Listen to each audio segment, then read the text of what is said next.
Welcome everybody to A Balanced Life here on Black Star Network. And today we're talking about Don't Judge Me by My Decade.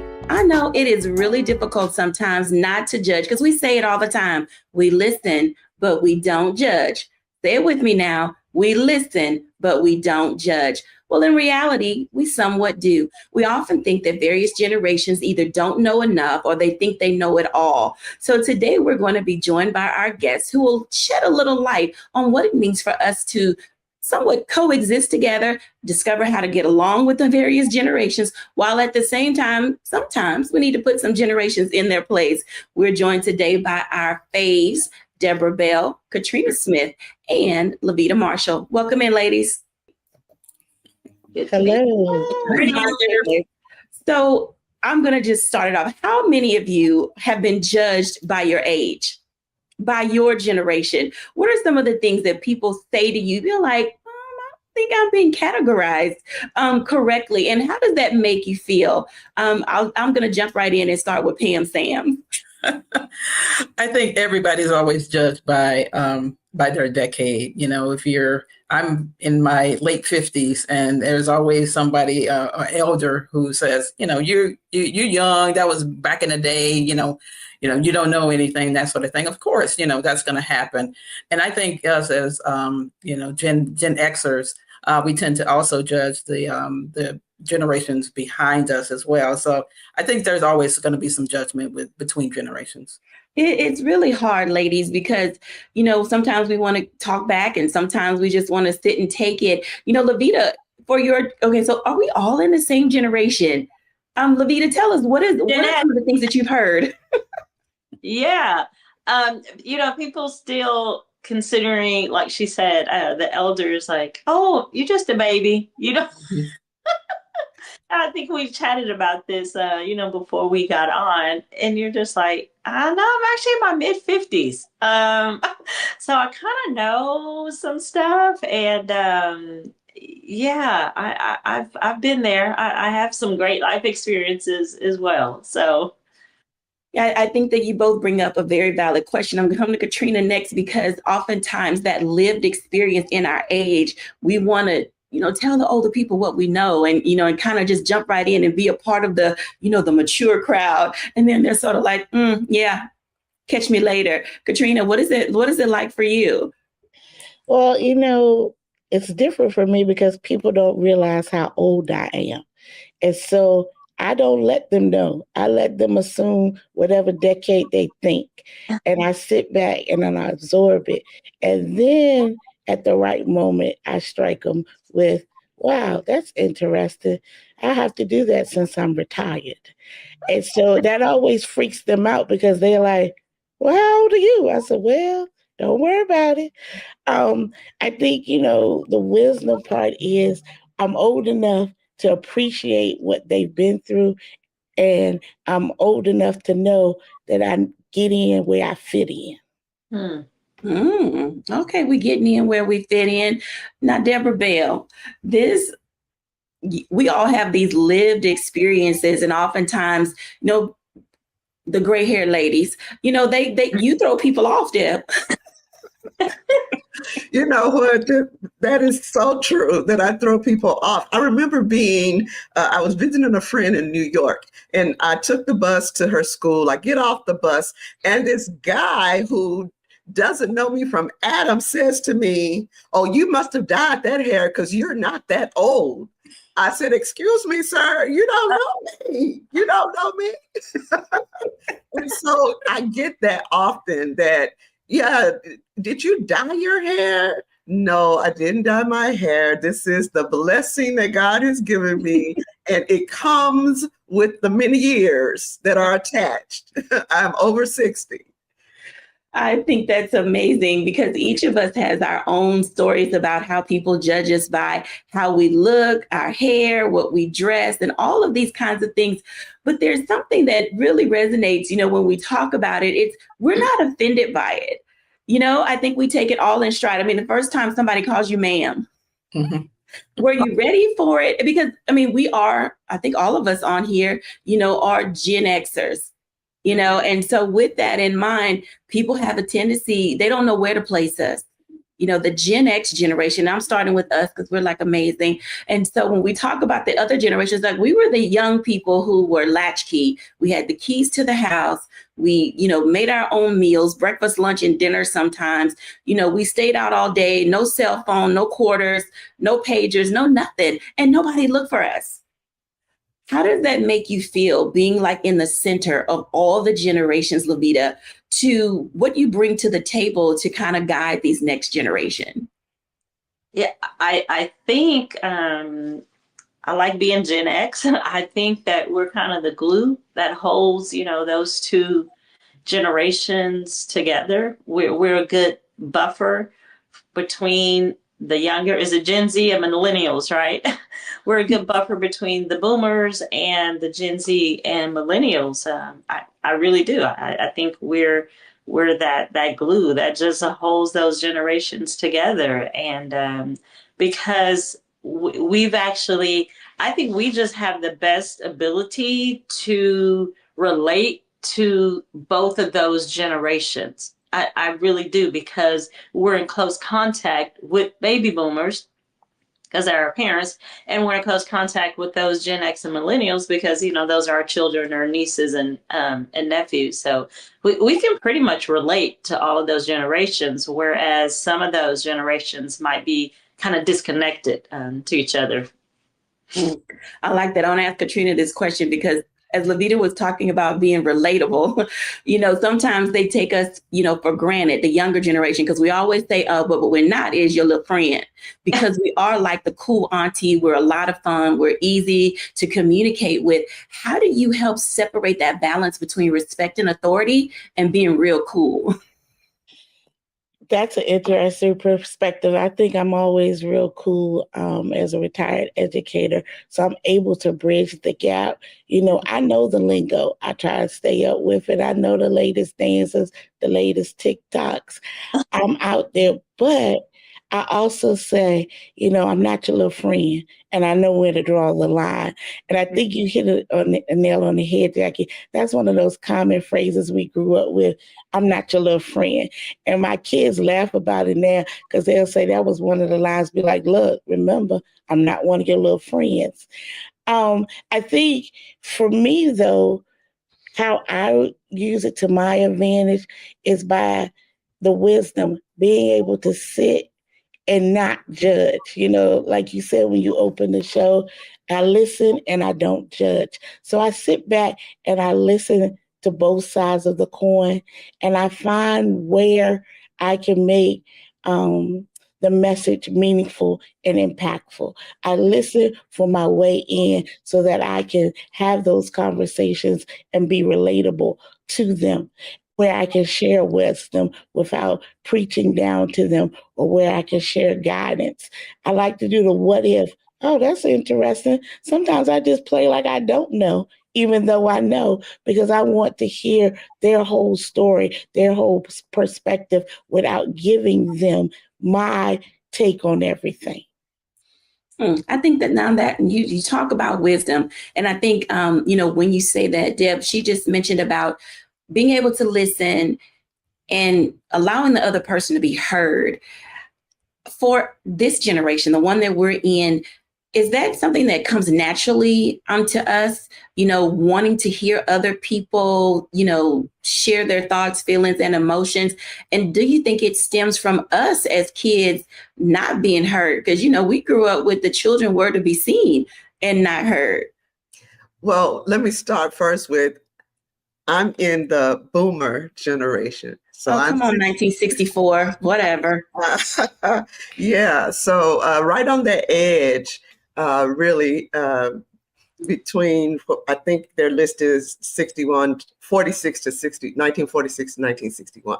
So absolutely, I came up in that generation of children being seen and not heard. There was no back and forth. There was no talking about how you feel in that generation, in my generation. But when you look at how easy it would be to just listen and give your input, I think that I I don't know whether it's the generation or the personality more so.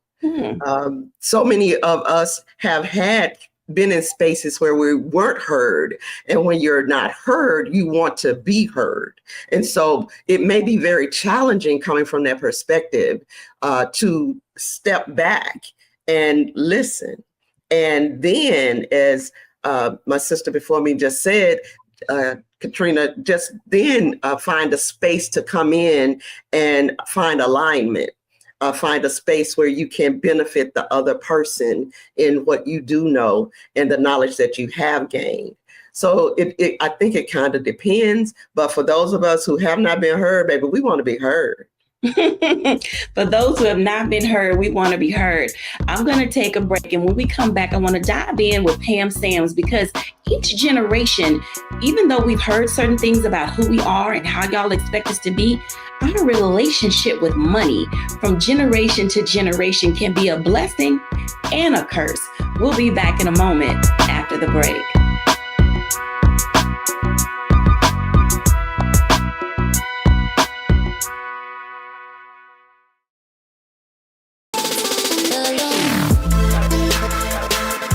Hey y'all, welcome to The Other Side of Change, only on the Black Star Network and hosted by myself, Bria Baker, and my good sis, Jamira Burley. We are just two millennial women tackling everything at the intersection of politics, gender, and pop culture. And we don't just settle for commentary. This is about solution-driven dialogue to get us to the world as it could be and not just as it is. Watch us on the Black Star Network, so tune in to The Other Side of Change.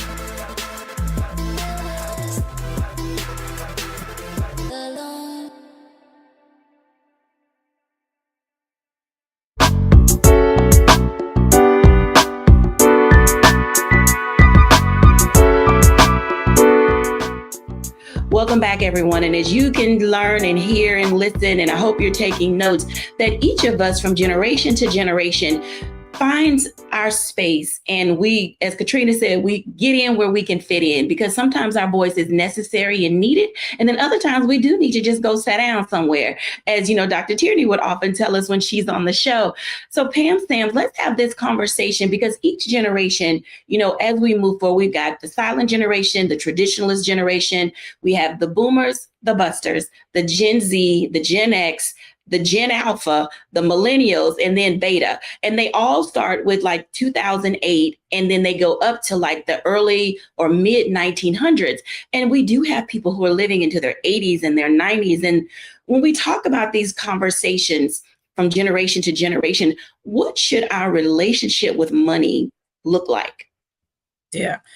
That is a big challenge. If you ever read the book, Psychology of Money, I think it's Morgan Housel, very interesting, because it goes through the generations on how different generations view money and how they deal with it. But it also comes down to how you were raised with money. So with my clients, I do have that conversation on, what did you learn about money growing up in your household? How was it taught to you? Was it discussed?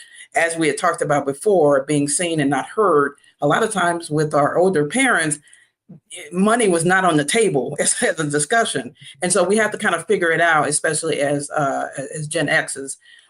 We are the independent generation. So we kind of figure it out on our own in terms of money, and maybe not seek counsel as we should. The millennials and the Gen Zs, they have kind of seen a little bit of what we have achieved as Gen Xers, and they kind of try to live the lifestyle that we have provided for them. And I believe we had that conversation in an earlier episode, is that now they're used to a certain lifestyle. And then we get the ones that were born after 2008, and they can kind of see the effects of what the stock market crash and the great financial crisis did. And so they tend to be a little bit more conservative, like the baby boomer generation. So it's very interesting dynamic on how you grew up with money, but then also what's been going on in the world and how they view it. Let me ask you a second question, because as all of you are thinking about your relationship with money and how you've raised your kids to understand money, I literally was thinking just the other day that, having been a teen in the 80s during the height of Reaganomics, I often feel like today we're back, not pinching and counting pennies, but being very frugal and very mindful of how we utilize money. Pam, what is the difference between people who just want to spend, and the awareness that's needed to use money as a tool? Because that's basically all it is. But there are some people who they just crave it, have to have it, will do anything for it. And the rest of us are like, for every dollar I break, I'm putting it over here. So how do we balance those conversations with our loved ones and others in our sphere related to money? Yeah, it really comes down to, again, how you were raised. And, if they're a couple, you may have been raised differently and your spouse may have been raised differently. And so you have to kind of come to a consensus on, we're not going to be spending everything. One can be very spendthrift and one can be very miserly, so to speak. And unfortunately, I tend to be the miserly in my relationship with my husband because I had older parents that were born during the Depression, 1930. So every nickel, every dime that you could save was, basically saved away. They really didn't trust the stock market, so they didn't save. They did a lot of saving, but they really didn't do it investing with that. So, of course, you have to do kind of a self-assessment of where are you going? What are your goals? Of course, I always start with goals. And then what do you need to do to achieve that? And then that's kind of where you set the groundwork on. I don't need to be spending everything. I do need to also save as well. And if you do have a spouse that's on the other side of the spectrum, not to say that my spouse does a lot of spending, but we have these situations where, maybe we save for that particular situation versus we're going to spend right away and then put it on a credit card and deal with it later type of situation. So you have to kind of take a self-assessment, but also an assessment of what's going on in your household on the way they was raised with money as well. I'm going to ask everybody this question. Cash or credit in your relationship with both, Katrina? I'm a cash person. I really don't do credit. Cash.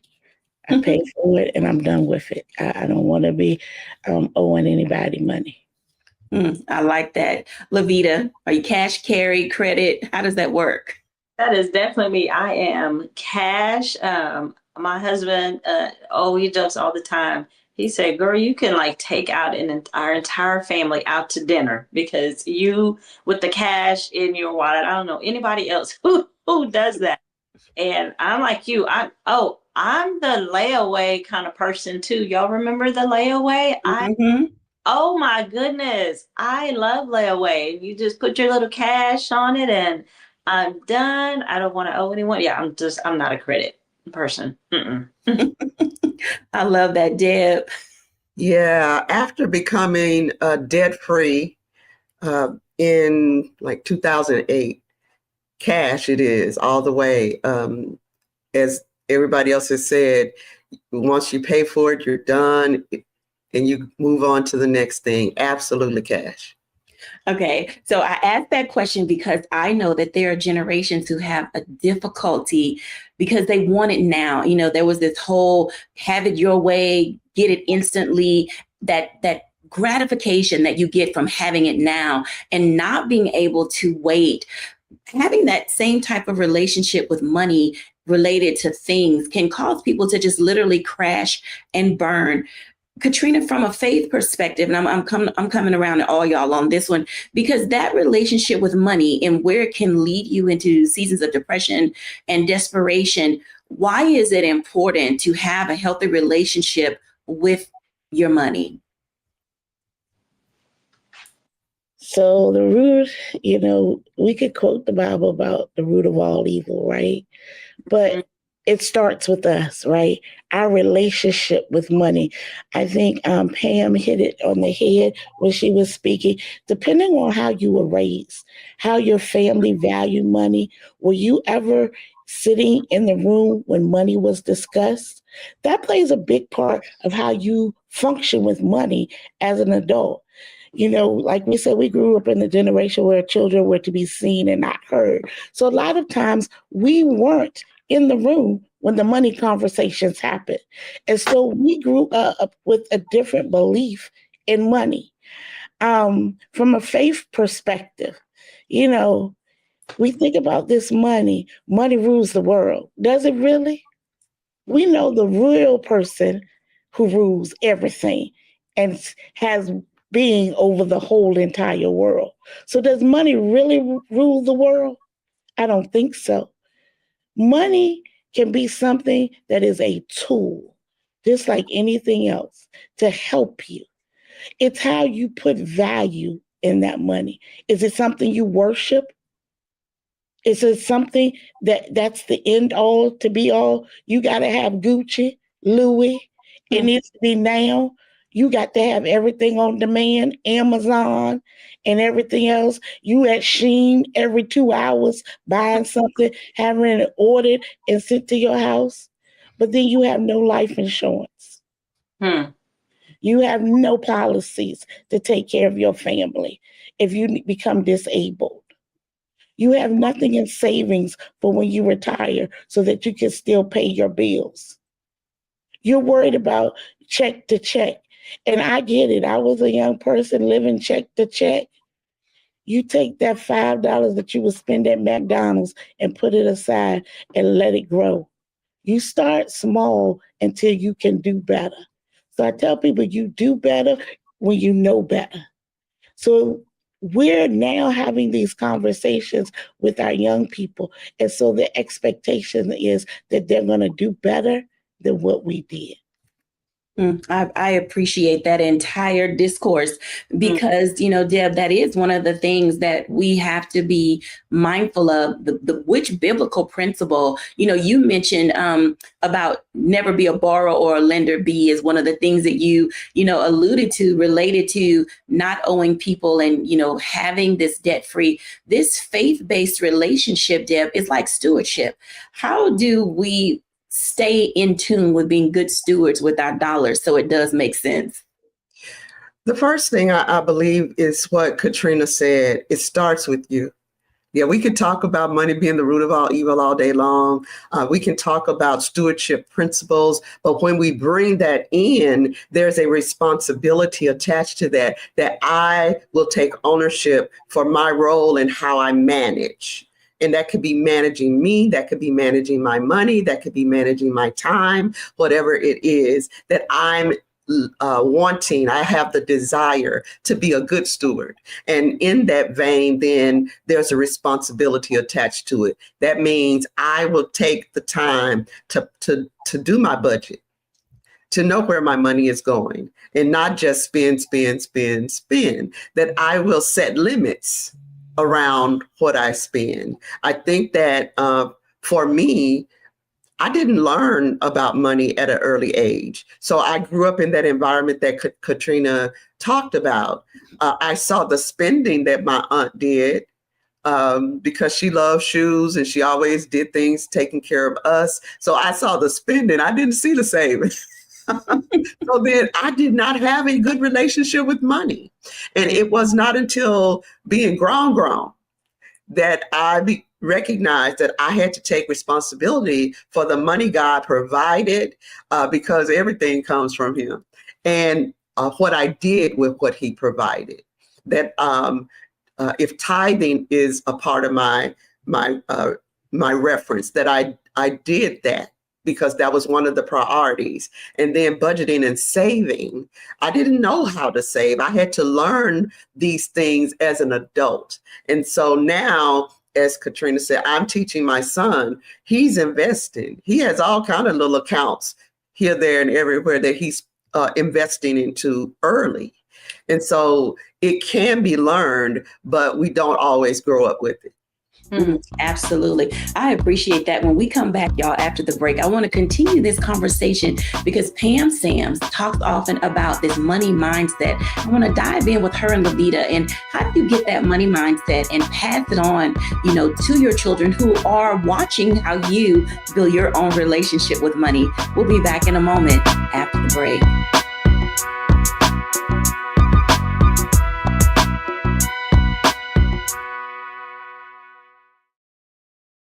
Hello, I'm Isaac Hayes III, founder and CEO of Fanbase. Listen to what I'm about to tell you.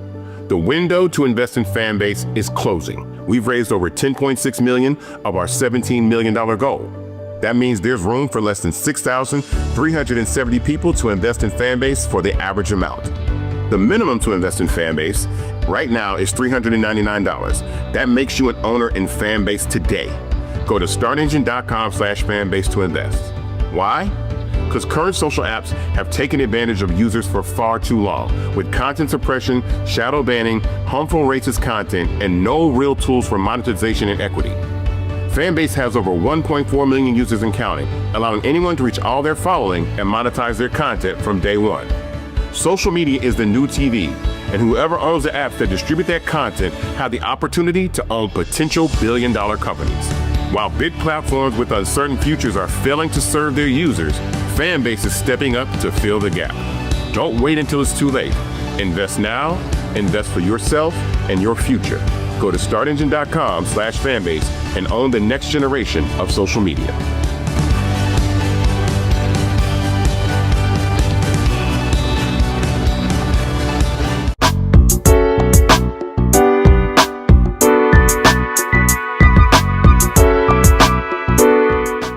Welcome back, everybody. And I can tell you, I think I might have to have a new relationship with my money. I'm debt free and I like it. And I know Pam will say there's really no such thing as debt free because we're always paying on something. So let's come in and have those two conversations, y'all, because when we think about our relationship with money and Pam, that money mindset that you talk about, what are some of the principles of the money mindset that we need to have? And then we'll talk a little bit more about how do we pass that on to the next generation? Mm-hmm. Yeah, I mean, your views with money and how you talk to yourself about money is, it's all about words. So when I speak with my clients often, it's like, I won't say, I'm poor or I'm broke or those sort of things, because like I am in the process of acquiring abundance. So really the words as well kind of puts you in a money mindset to really be good stewards of your money as well. So really looking at aligning your values also works with your money mindset as well. We talked a lot about how we grew up with money and what we value as well. So I go through a values exercise often with my clients as well to make sure it is in alignment with how they're using their money as a tool. So really more values-based financial planning is where I focus in on.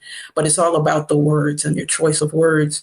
When you talk about your relationship with money, if you're always in a lack of in a lack mentality, then you don't have a great relationship with money because you're always trying to chase it and it's eluding you as well. And I always have this phrase is that treat your money like your best friend. If it's going, I'm going to hold it close to you. You're going to respect it. You're going to do all of the things you need to keep it close with you. So that's kind of where I fall into the money mindset. I wanted to kind of piggyback on what Debbie had said about saving. I always tell people is that, we're in this generation where, or this environment where everything is on Facebook, it's on social media, and we're trying to keep up with the Joneses. Saving is not sexy. I mean, the things that we buy, the Louis and the Gucci's and all of that, it can be seen, it can be displayed. I would say that people's social media is basically the highlight reel because you don't know what's going on behind the scenes with that. But savings is not sexy.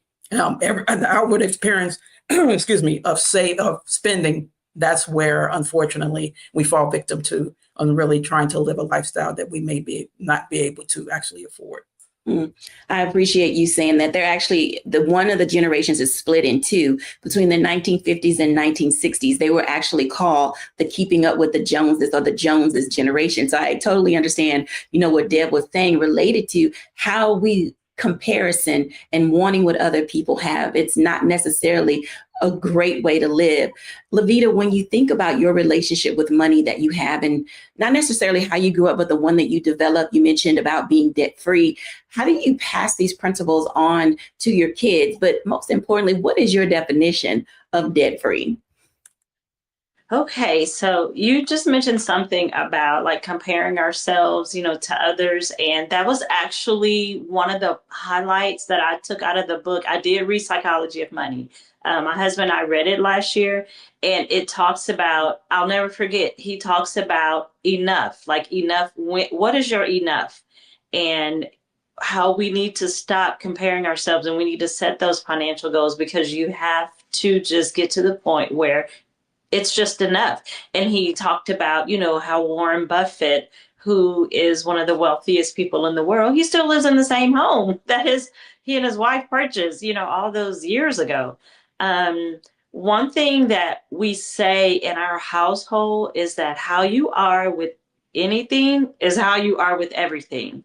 And so that definitely bleeds into the whole financial area. And so one of the things that I want to say is, when I was a child and my relationship with money was pretty healthy, because I'll never forget, I had a clear glass piggy bank. I wanted that piggy bank to be full, and I never wanted to deplete the piggy bank. So whoever, I don't know if it was my mom, whoever bought that for me, I think they planted an amazing seed, because I could see it visually just filling up and filling up and filling up. And I never wanted to empty it until I couldn't put any more coins in. And I really believe that that was like the start of a pretty, healthy relationship with money. And so for me, that's just one of the things that I took into our marriage. And I'm a very frugal person. I love saving money. I'm a coupon person. And I know I did the right thing, because literally when my kiddos, they're adult children now, they'll be at any store, they'll be at CVS, and they'll say, "Oh, Mom, wait, do you have a coupon on your digital account?" So I know I did the right thing. I know I did. And so I love that. I just instilling those, savings and those kind of techniques. Like I said, how you are with anything is how you are with everything. That's very interesting, because you had that whole visual of a clear piggy bank, and mine was pink like a piggy. And I remember having to shake it to determine whether or not it was full enough, before I could, or every time I'd have to take the little button out the bottom, and dump it out and count it and put a tally on the wall. And I think sometimes, like Pam said, with language, also visual. How do we today, Katrina, show money? I mean, it's use of it, it's understanding of it, and you especially, because you have grands. And so with your grands, how are you teaching them to deal with money? And at what age did you start instilling principles and concepts of money? If your child can order off the McDonald's menu, then you need to start teaching your child to save money. Okay, if your child can go sit in a restaurant and order something off of it, you probably should start teaching your child how to save. I will say my oldest grandson, he's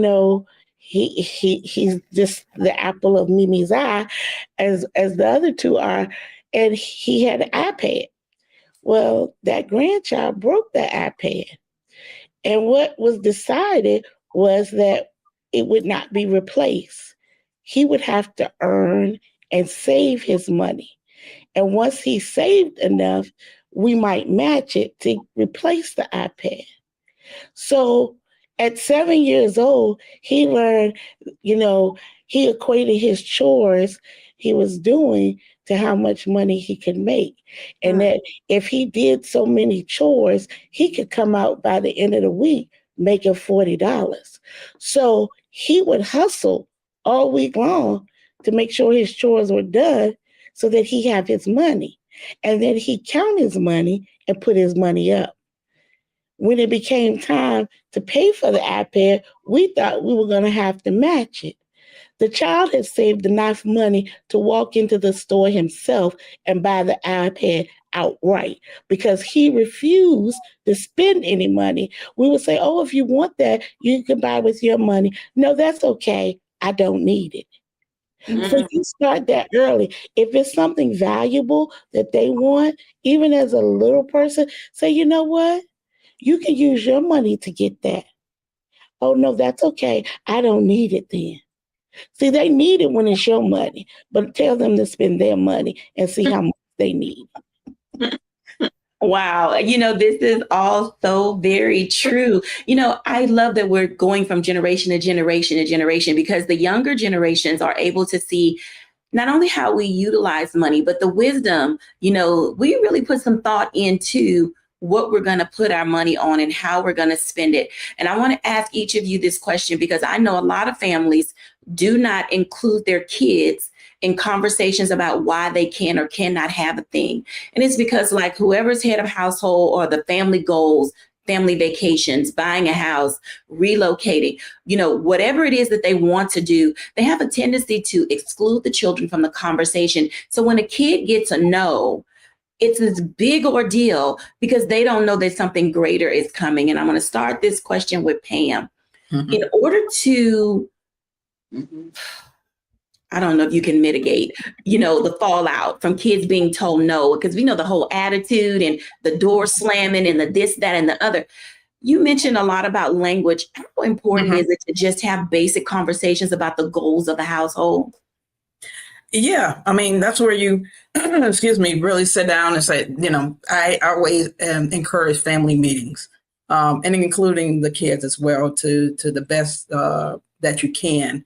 Some grown folk stuff you may want to keep out of it, but as much as you can, really include your kids in goal setting. So if you're going on a family vacation or you're saving for a particular item that's going for the household use, you're going to really sit down with them and explain, okay, because I grew up in that generation where we did, we saved for, kind of the layaway. I'm dating myself, green stamps, it was, you saved up, you put that thing in that book, and then you got the stuff for later. So that is what I try to instill with my children, is really, hey, right now, this is what our goal is. Family vacation 2026. This is how much it's going to cost. This is how much we're going to set aside each month for that particular goal. We may not be able to get all of the things that you want right now because we're setting aside that monthly for that particular vacation or travel budget. So really having those goals and explaining to them the no, besides this, because I said so, no, you really say, okay, if it's for a particular reason and what the goal is, this is how much we're setting aside. And then everybody can chip in on that. I'm going through that with my adult children. If you're going on vacation, mom's not footing the whole bill this time. If you want to go on family vacation with us next year, 2026, this is your portion of what it's going to cost for plane tickets or the hotel stay. And then this is how much you need to put aside in order to be able to achieve that particular goal. So really having that conversation open and honest with your children.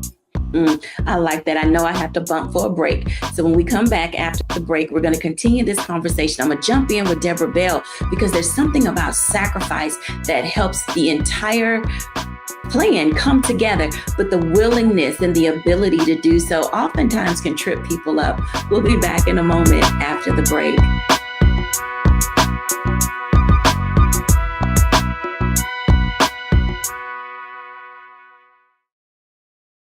What's up, y'all? Look, Fanbase is more than a platform. It's a movement to empower creators, offering a unique opportunity for everyday people to invest in Black-owned tech, infrastructure, and help shape the future of social media. Investing in technology is essential for creating long-term wealth and influence in the digital age. The Black community must not only consume tech, we must own it. Discover how equity crowdfunding can serve as a powerful tool for funding Black businesses, allowing entrepreneurs to raise capital directly through their community through the Jobs Act.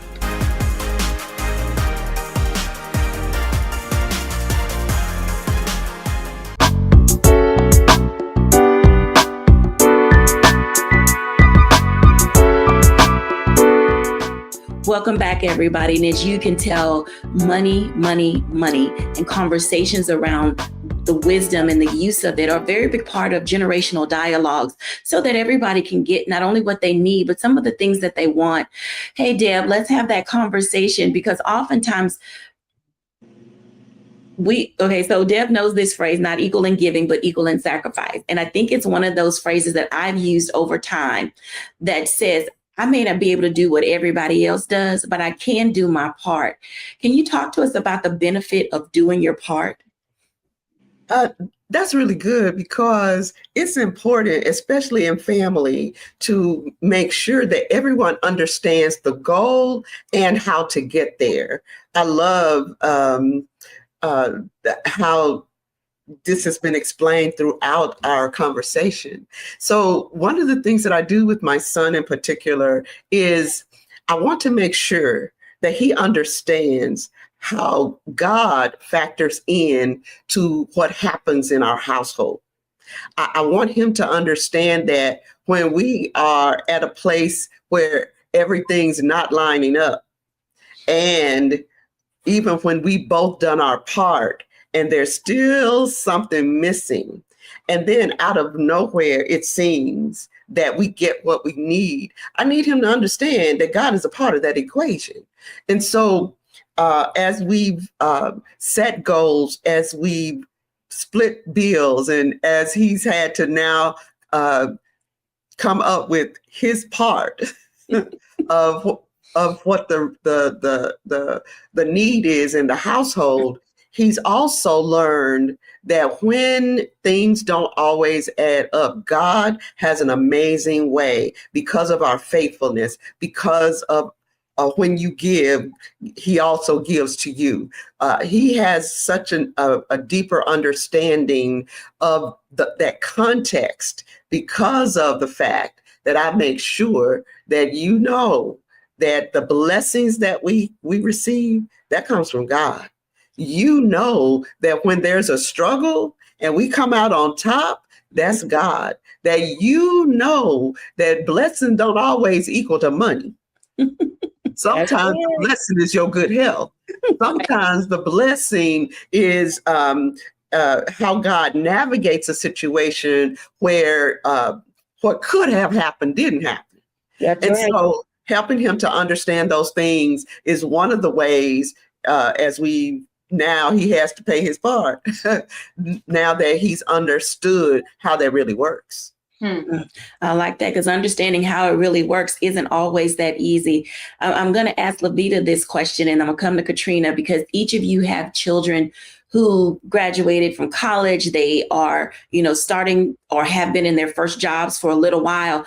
And in that communication of stepping out onto your own, that's always a little bit difficult, because you have to navigate them through, while at the same time you have to kind of step back and give them space to figure it out. So Levita, when you think about how you've navigated your young adults toward, independence, having their own place, as you all have mentioned before, putting their budget together to live on their own, what does that sort of look like? So for our audience who is not quite sure if they're ready to have that conversation, because I know a lot of y'all out there are not ready to let your babies go, but at some point you got to kick them out of the nest. How do you set the stage and, plan for them to have a really good exit strategy?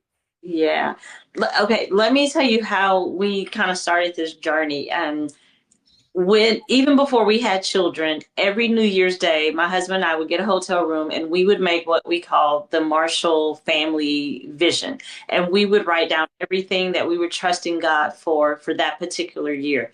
As our children were, being born, and as they were growing, we started to invite them at, whatever appropriate age that was. And we would eventually, it ended up being all 6 of us. We have 4 adult children now. But then we would get a hotel room, and it'd be all 6 of us, and every single one of them would have a paper, and they would have to write down what they were going to be trusting God for that particular year.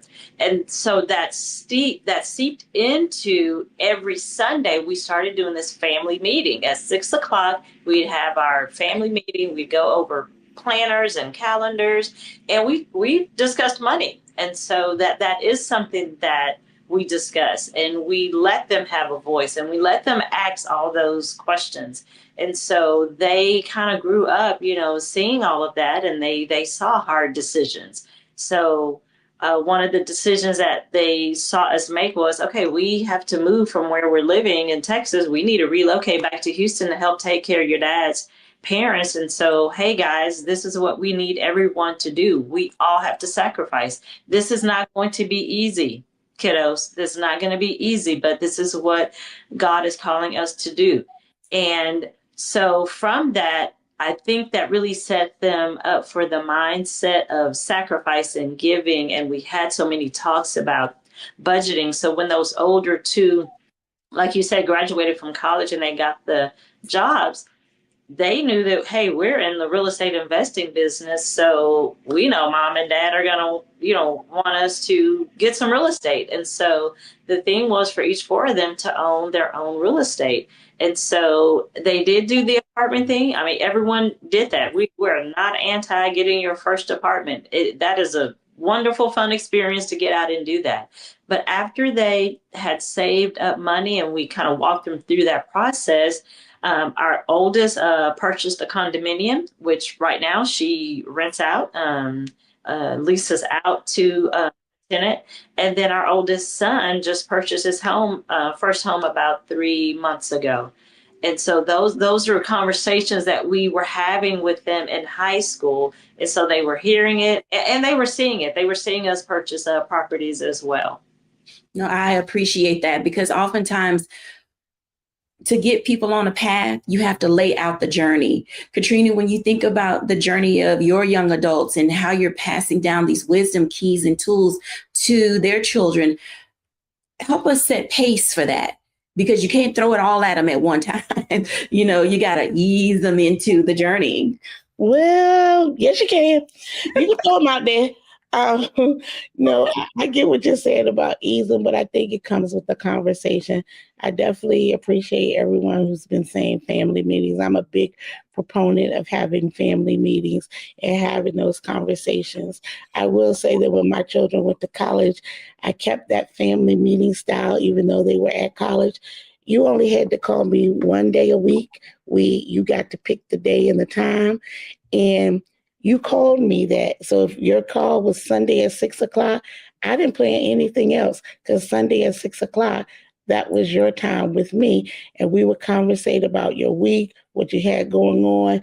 Hey, you got money in your account. What are you looking at spending, right?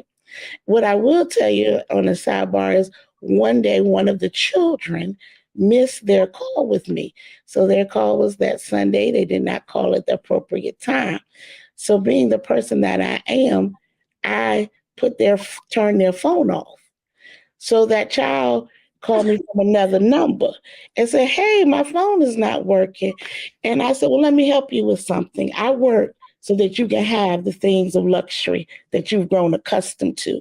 And when you can't meet those deadlines, hence, if you weren't able to pay your bill, and right now your bill is only calling your mom once a week, then they will turn off your things. Hence, you have no phone service because you missed your phone call. So we have to be willing to provide life lessons that help them understand. I'm not, against parents who charge their children rent. It is nothing wrong with charging your child rent to stay with you. Why? Because hopefully you're teaching them that, hey, you're paying rent because wherever you go, you're going to have to pay something. And for parents who are smart, they use that money and they save it or put in an investment. So when that child then moves out, they're able to return that money. So that child had seed money to get started. So I think those are the things and conversations you have to do. I do not think, though, you wait till the last minute and go, hey, you graduate in 2 weeks. And by the way, you got to pay me rent. You should have been telling that child ahead of time, hey, you're going to be graduating. What are you looking at doing? Are you ready to move out? Do you have money saved? How about we get that first job? How about you take 6 months to save? You stay here. You use that money. You put it in a savings account that's growing money so that when you're ready to move out and you've been on the job a while, you're able to move out and you have some savings and something acquired so that you're able to step out and be comfortable. I do think, though, it is a process, but don't be scared to tell your child they have to pay rent. They live at your house. There's nothing wrong with that. Nothing. I like that. I like that. So I'm going to ask this question in reverse, and then I want to end with Pam. So Katrina, if we're getting young people ready, what is the one thing that you say they should develop? So I'm going to go Katrina, Lavita, Deb, and Pam. What is the one thing that they should develop? They need to do, I'm going to give you 2. They need to develop their relationship with God. And second, they need to have a financial acumen so that they know what they're dealing with. Okay. I like that. Lavita or Deb? I can go. I think that it's important that your children develop a sense of knowing how to be resilient. And that comes from having had difficulties or challenges that you faced and figure a workaround, that it's not the end of the world when something negative happens, something unexpected happens, but that they develop resilience. I love that. Lavita. Well, definitely strengthening their relationship with God, because we know that when we seek him first, everything else is going to be added to us. But I also, got to pull the educator out in me. Those critical thinking skills, they go a long way. They go, I love critical thinking skills. Like, they will take you a very long way in life. Seriously. All right, Miss Pam, what should these young people be developing? And for you older folk out there who haven't gotten a clue yet, she's had a word for you. Mm-hmm. Of course, I always start with the financial piece, really having some financial acumen on how money operates. And nobody really ever teaches you how money works in this country. So whatever you have, teach your children about money. The other thing is really encourage them to be independent, but know when to ask for help. They're not going to be out there just floundering and doing everything on their own and being independent, but know when to ask for help. I love that. Today, ladies, we have given our audience some tips and tools that they need that they can put into their adulting toolkit as they discover how to navigate this journey. We're not going to judge people by their decade. We're going to learn from each other. When we come back after the break, I'll give my reflection.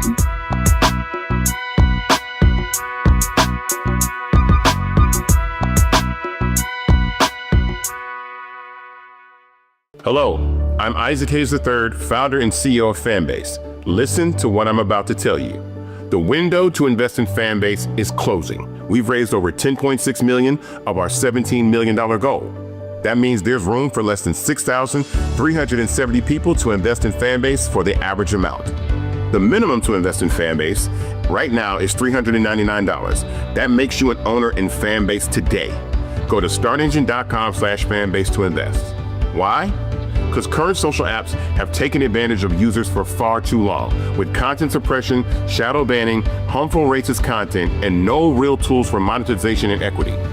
Fanbase has over 1.4 million users and counting, allowing anyone to reach all their following and monetize their content from day one. Social media is the new TV, and whoever owns the apps that distribute that content have the opportunity to own potential billion-dollar companies. While big platforms with uncertain futures are failing to serve their users, Fanbase is stepping up to fill the gap. Don't wait until it's too late.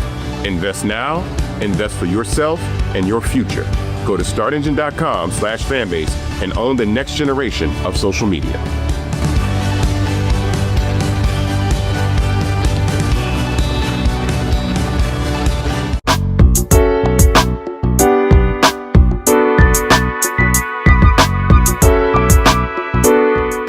Welcome back, everyone. And as you can tell, there is a lot packed into not only becoming an adult, but also being able to accept the wisdom, the knowledge, the understanding from the various generations. We're all living longer, but some of us are tasked with some really great responsibilities of, moving out on our own, getting our own first jobs, getting married, having kids, and just discovering what it really means to live a full and balanced life.